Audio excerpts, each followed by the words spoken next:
অপেক্ষার প্রহর শেষ। ক্লাব জার্সি রেখে বাংলাদেশের জার্সি গায়ে চাপাতে আসছেন কিউবা মিচেল। এরই মধ্যে পেয়ে গেছেন বাফুফের তরফ থেকে অফিসিয়াল মেইল। এবার প্রশ্ন, কবে থেকে লাল সবুজের হয়ে প্রতিনিধিত্ব করবেন কিউবা? বাংলাদেশেই বা আসছেন কবে? সব উত্তর আছে খেলা যোগের হাতে। সেপ্টেম্বরে অনূর্ধ্ব 23 এশিয়ান কাপ বাছাই পর্ব খেলাযোগ আগেই নিশ্চিত করেছিল যুবাদের এই আসরে খেলবেন কিউবা। তার সঙ্গে দেখা যাবে আরেক তরুণ তুর্কি ফাহমিদুল ইসলামকেও।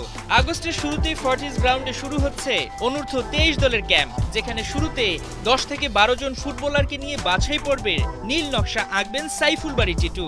এফসি চ্যালেঞ্জ লিগ বাছাই পর্বে বসুন্ধরা কিংস ও ঢাকা আবাহনী অংশ নিচ্ছে। ফলে সেখানে থাকা অনূর্ধ্ব 23 স্কোয়াডের ফুটবলারদের পেতে 14 আগস্ট পর্যন্ত অপেক্ষা করতে হবে সাইফুল বারী টিটুকে।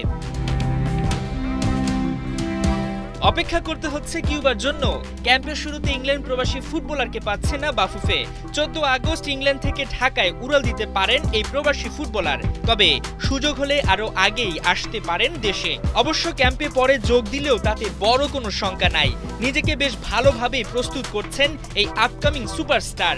এতদিন স্পেনে থেকে নিজের ফিটনেস ও অনুশীলনে বেশ সময় দিয়েছেন কিউবা, যদিও সেটা একাকী করতে হয়েছে। ইংলিশ প্রিমিয়ার লিগে ওঠা সান্ডারল্যান্ড এফসির বয়সভিত্তিক দলে খেলেছেন এই তরুণ তুর্কি। এর আগে হামজা চৌধুরীর বাংলাদেশে হয়ে খেলায় অনুপ্রাণিত হন অনেকে। অন্যদের মতো একই পথে হেঁটেছেন কিউবা।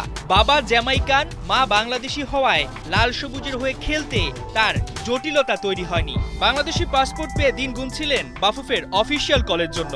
সেটা হলো এবার পালা বয়সভিত্তিক দলে অভিষেকের পাশাপাশি হামজা সমিতদের সঙ্গে খেলতে নিজেকে প্রমাণ করা।